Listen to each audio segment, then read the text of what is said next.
Hi everybody, my name is Jessica Holyfield. I'm a professional dancer, professional dance choreographer, and dance educator based out of the southeast of the United States. And we're going to be taking a look at some excerpts from episode 3 of Street Dance Girl Fighter season 2. Very excited about this. All of my excerpts are from the full episode reaction I just reacted to, and I'm very excited about the discussions that are to follow in the comments. I hope you guys enjoy.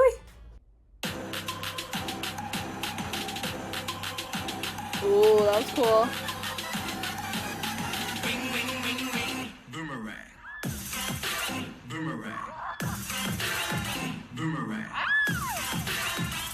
Oh, yes. 그렇지.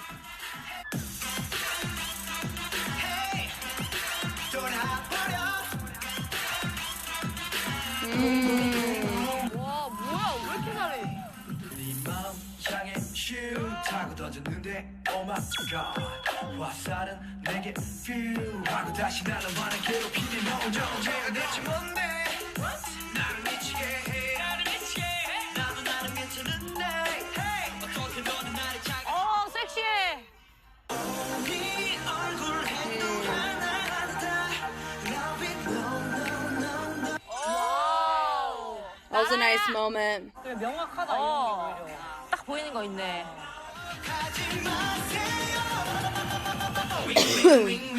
Boomerang. Nice, that was fun.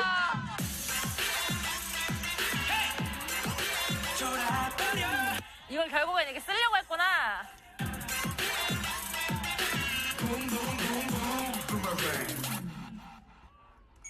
I mean, they were out of all the teams, because I think we've seen them all at this point, right? So I would say Jam made a mistake. After Jam was Bebe, they did not make a mistake. You have 1mil made a mistake. Lachika and Hook bombed. then you have MANNEQUEEN. They didn't make a mistake. So Bebe and MANNEQUEEN will probably be top 2 because they had clean, like they actually did their performances. Whenever, though, if you look at ideal circumstances where everybody held it down and they all did their best and they were all clean, I don't think this would be top 3 of best routines. But I know they're going to be placed in the top 3 because theirs was one of the only ones that didn't have any mistakes happen. So that's my big thing that I'll say now. That part was hilarious. So the more you describe or the more you're like, okay, we're going to do this, this, and this, and you think that it's not going to work, but let us show you how it does, you're setting yourself up for higher and higher and higher expectations, and sometimes you want to be mindful to avoid doing that, especially whenever you've come across more you've been projecting or more vocal in expressing criticisms for others, because there is a difference. Because, you know, for me, I provide feedback for routines. I try to understand the full context of what I'm given before me, but I also try not to be overly influenced by outside emotional factors into it to know whether or not it's good, right? Because we don't want to be like, okay, we don't want to have a pity party, and then we're going to just say it's good because we had a pity party about it, but actually say it's good because it's good regardless of outside factors, you know? But of course, life's not fair a lot of times, and very rarely are you going to have everybody on equal footing, you know? So this was pretty good in the sense of, just in general with the show format as of right now. Everybody was given the same amount of time. Everybody had the freedom to choose their own song, and everybody had the same number of people. And everybody has the same amount of opportunity to, you know, give feedback or look and observe. So I feel so far we are looking, they didn't show any outstanding circumstances where a group struggled really bad outside of the language barrier, but that was a very natural thing that was going to happen with Jam, you know? So yeah, she was pretty nervous. Was there anything like so incredible about it? I mean, there was maybe 1 or 2 moments that were really nice, but all in all, there wasn't anything that I was like, whoa, like there was really great moments from Jam, really great moments from 1mil, you know, but how they start is nice. I really appreciate the fact that they came and they showed up and showed out. I noticed that boom and noticed that one of them was late is what it looks like right there. and then they traveled it up using the hands to help tick it up the body. That was a really fun choice.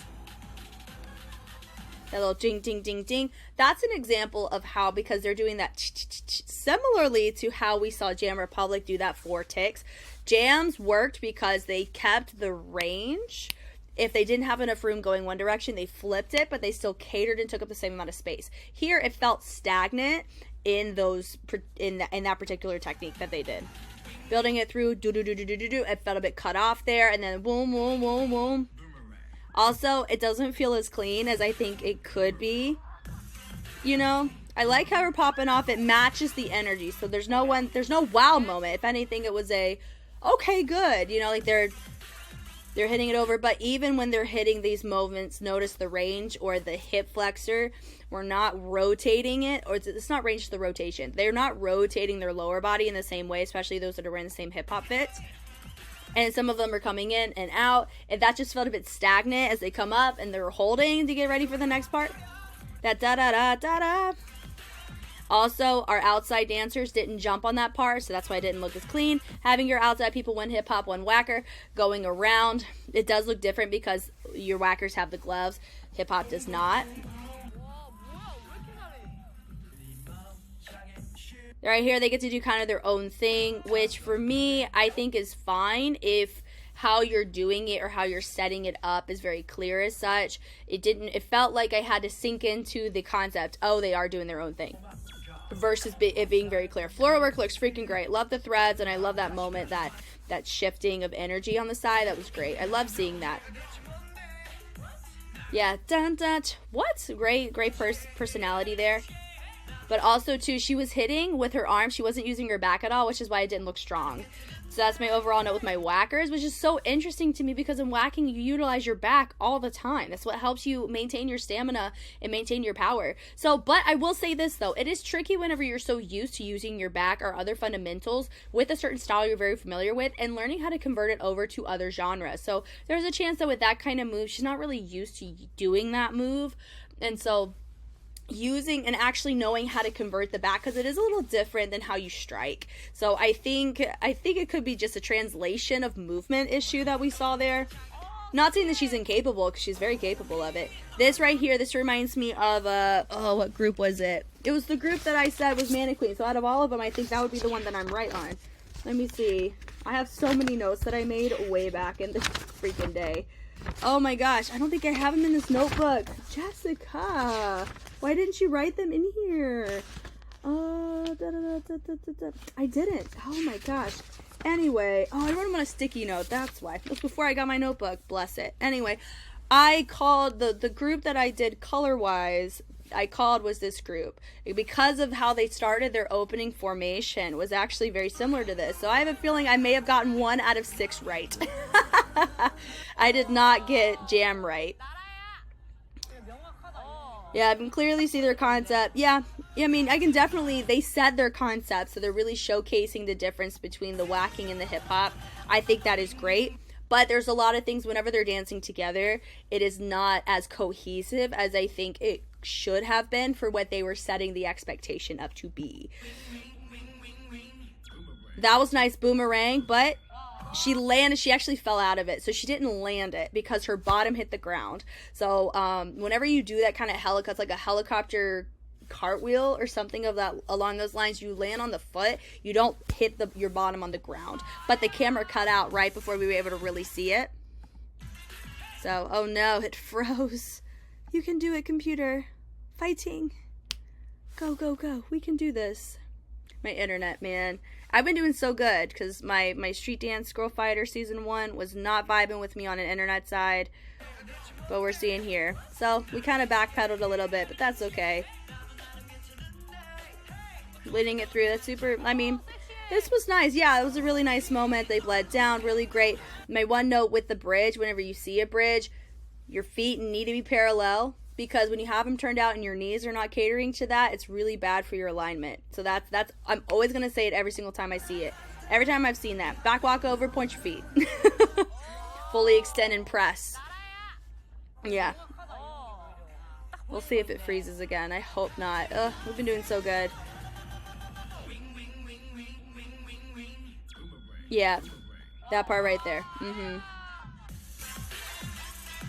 Okay, we're back on track, everybody. So you bringing out the bandanas, hopefully by me stopping and starting this doesn't mess it up again, but just taking you notice that there's not as much clarity in those bandanas as, like, a really good example was Well Boss. You notice how whenever they had their fans, because I had covered them already, with their fans, they did a fabulous job, like a phenomenal job of making sure the ripples within the fan are appropriate to matching each other whenever you're dealing with unison. So that was really good. But all that to say, though, because we've seen it be done well, even how your bandana is an extension of you, it's a prop, right? So how it folds or how you're holding it can affect the overall cleanliness in comparison to who else you are dancing with, right? Yep. So it's nice that they're using the bandana, but notice a lot of them, because of what they're wearing, they're not wearing a sleeve, so a lot of their movements it's harder for them to come across more masculine because they're not utilizing the back in a way. Like, it takes, for me, I have thin arms, and so for me, I really enjoy doing whacking or actually holding ballet positions. My arm, I feel really pretty when I hold my arms in those positions. In crump, I feel like a toothpick. Like, my arms feel like a praying mantis toothpick. But I've had to train to use my back to help not make that an excuse or a compromise, right? A lot of times I would have to use long sleeves. Long sleeves do help. They do. It's a psychological thing that you do too. Because when you think about it, a lot of these movements that they're doing can be more masculine or come from a more masculine style like hip hop. And when you do whacking, it's more of a feminine style. And what they're wearing caters more towards a feminine posture. And there's psychology tests or case studies that have been done. What you wear does influence how your body's natural posture position is going to be. So the dancers who are whackers, who are wearing no sleeves, it's harder for them to actually translate their movement over to hip hop versus the other in another way. And I think that is why it doesn't feel as cohesive as it could be, because I see what they were trying to do and meet in the middle with each other. But I felt like it's actually setting each other up to be very stagnant or restricted in the style that they're representing here. And when I see them try to do the other style, it feels out of place, I think, is my main note here. They throw it away and she goes around boomerang. I didn't get to see that like ending, but I like the fact that they presented well and they held it down enough. They didn't make obvious mistakes like what they were critiquing other groups for. So that's good, but they're probably going to get some feedback that's a little bit more critical than if they didn't present so much criticism throughout the whole thing. But part of the entire show, that's how Mnet has its structure. That's just one of those things that Mnet was like, let's have teenagers critique each other, and this is what you get. Sometimes you're gonna have groups that really step up and commit to that, and some groups are not gonna commit to that as much. And I think it was a really funny moment we got to see from Hook. What's really funny, side note, is every time in my head when I'm thinking Hook, I actually think Wolflo first because of the leader that I'm thinking in my brain. That just shows you how much they look alike. Hook, I really love the fact that she put the mic, she's like, we can't say anything because we messed up just as bad. So I appreciate the honesty in that. I'm curious what the other dancers in the room are gonna say, because for me that would be my note, is that because of what they're wearing, it really felt like they were putting themselves in these boxes versus allowing them to collaborate through the styles, instead of it actually felt more isolating. Thank you guys so much for watching. If you want to see any more full episode reactions, excerpts from the show, I have all of that all over Patreon, but I do my best to try to get the excerpts out in a timely manner as well, because I really enjoy just the discussions that I have both on Patreon and YouTube. So I'm definitely looking forward to seeing you in the discussions like you have been before. And if this is your first time coming to a video of mine, thank you so much for your support and just taking the time to watch. It means a lot. I'm Jess, and I will catch you on the flip side. Bye.